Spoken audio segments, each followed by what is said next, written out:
जलाएं, थोड़ी देर रुकिए। और दीप का भी नियम है महाराज, दीप का भी नियम। दिए में जो फूल बत्ती लगती है, गोल बत्ती लगती है, गोल वाली, ये बत्ती हमेशा कोई विष्णु भगवान की पूजन कर रहे हो, शिव जी की पूजन कर रहे हो, कोई अन्य देवता का अगर स्मरण कर रहे हो तो गोल बत्ती लगाई जाती है। भगवान के मंदिर में पूजन कर रहे हो तो गोल बत्ती लगाओ। लंबी बत्ती, लंबी वाली जो बत्ती होती है लक्ष्मी की पूजन में, देवी पूजन में, जितनी भी माताओं की आप पूजन करोगे, जितनी भी देवियों का आप स्मरण करोगे, उसमें लंबी बत्ती का प्रमाण है। पितरों की पूजन में लंबी बत्ती का प्रमाण है। पितरों को कभी गोल बत्ती नहीं लगती। आप मटके के पास में, परिंदे के पास में, जल के पात्र के पास में कोई भी अगर दिया लगाएंगे तो वहां गोल बत्ती रखकर लगाएंगे तो घर में लक्ष्मी नहीं टिकेगी। कई लोग कहते हैं कि परिंदे के पास, मटके के पास में, पानी के स्रोत के पास में जहां जल भरते हैं, ठंडा रखते हैं, टंकी रखते हैं, वहां पर मटके के पास बत्ती लगाओ, दिया लगाओ, पितर शांत रहेंगे। तो पितरों को शांत करो, मना नहीं है, पर दिया लगाने का नियम है कि पितरों को अगर आप दिया लगा रही हो मटके के पास, परिंदे के पास, या अमावस्या के दिन पितरों के लिए अगर दीप लगा रही हो तो गोल बत्ती अगर लगाओगी तो कार्य कभी सफल नहीं होगा। घर में लक्ष्मी नहीं टिकेगी, संपदा नहीं रहेगी, घर में कोई ना कोई बीमार पड़ा ही रहेगा, धन आएगा जाएगा, टिकेगा नहीं। इसलिए पितरों के लिए अगर दिया लगाना है, पूर्वजों के लिए दिया लगाना है, पितरों के लिए अगर दीप लगाना है तो लंबी बत्ती लगाइए, लंबी बत्ती। महाराज, लंबी बत्ती का प्रमाण हमारे यहां शास्त्र का, गोल बत्ती का प्रमाण। और सुंदर चरित्र कहा, यदि आपके जीवन में बहुत ज्यादा लक्ष्मी से तकलीफ है, कष्ट बहुत ज्यादा है, या संबंध खराब हो रहे हैं बहू और बेटों के, संबंध खराब हो रहे हैं, अदालत में बात चली गई कि लड़की और लड़के का तलाक होने वाला है, बहू अपने घर जाकर बैठ गई, आने को तैयार नहीं है, जमाई अपने घर रह गया, लड़की को लाने को तैयार नहीं है, सास बहू में आपस में तनमन चल रही है, प्रेम बिल्कुल नहीं है, या लक्ष्मी आती ही नहीं, बहुत कष्ट है, जमीन जायदाद पड़ी बिक नहीं रही, तो एक काम करना, इतना दुख अगर आपके जीवन में है तो कार्तिक के महीने तक रुको, और कार्तिक का महीना आए, त्रयोदशी तिथि आए, कोई सी भी हो, सोमवार, रविवार, मंगल, बुध, कोई सी भी त्रयोदशी, प्रदोष, कोई सी भी प्रदोष तिथि आए, उस दिन तुलसी की लकड़ी, पहले से तुलसी आपके घर में अगर सूखी हो, तुलसी सूख गई हो तो उसकी जो लकड़ी होती है, उस लकड़ी का 7 लकड़ी का बंडल बनाकर दीप बना लो।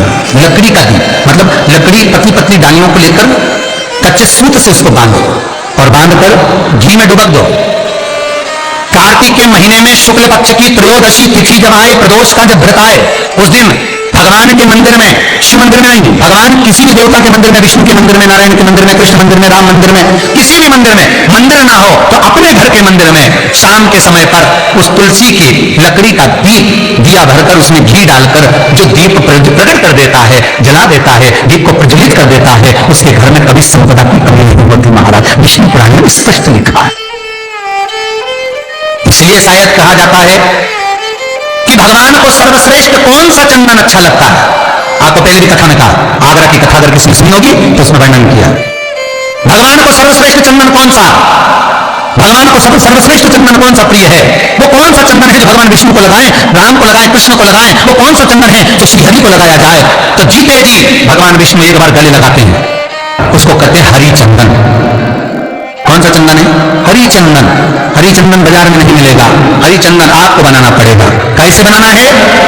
तुलसी जब सूख जाए उसकी जड़ को निकाल लिया जाए, वो जड़ को पानी में धो लिया जाए, धोने के बाद उसको सिलबट्टे पर, पत्थर पर घिसा जाए और घिसकर उसमें थोड़ा सा कुकू, रोली डालकर तैयार कर जो भगवान विष्णु के मस्तक पर, कृष्ण राम के मस्तक पर लगा देते हैं और उसकी एक बिंदी अपने हृदय पे लगा देते हैं। जीते जी भगवान एक बार उसको गले लगाते ही हैं।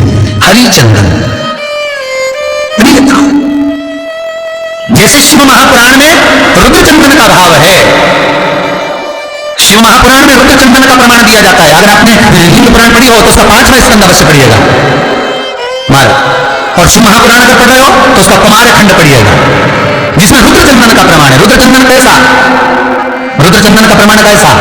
तो महाराज कहा, चंदन घिसकर, पीला चंदन घिसकर उस चंदन को 3 मुखी रुद्राक्ष पर लपेट लिया जाता। 3 मुखी रुद्राक्ष पर उस चंदन को लपेटा जाता। लपेटोगे उसके बाद उसको ऐसा गोल करोगे तो एकदम चिकना हो जाएगा, एकदम चिकना। ठीक है, एकदम चिकना हो जाएगा। और उस चंदन को आप शिवरात्रि के दिन, और कोई से भी महीने की शिवरात्रि किसी भी महीने की हो सब फलदायी होती है। अगर आप पंचांग में देखेंगे तो शिवरात्रि लिखी जाती है, हर महीने शिवरात्रि पड़ती है। किसी भी महीने की शिवरात्रि पर रुद्र चंदन अर्थात जो चंदन का आपने 3 मुखी रुद्राक्ष में लेपन करा है, उसका गोला बनाया है, वो चंदन अच्छा मोटा मोटा कर लेना, अच्छा बढ़िया, ऐसा नहीं थोड़ा बहुत ही लगा, पूरा रुद्राक्ष दिखना नहीं चाहिए, पूरा लपेट कर उसको शंकर के शिवलिंग पर मिलाकर रख दीजिए और फिर धीरे धीरे शंकर भगवान पर जल अभिषेक करना प्रारंभ कर दीजिए। वो चंदन पूरा धीरे धीरे शंकर के शिवलिंग पर डलना चाहिए। शंकर के मूल मंत्र श्री शिवाय नमस्तुभ्यं उसका जाप करिए। ये कहलाता है रुद्र चंदन।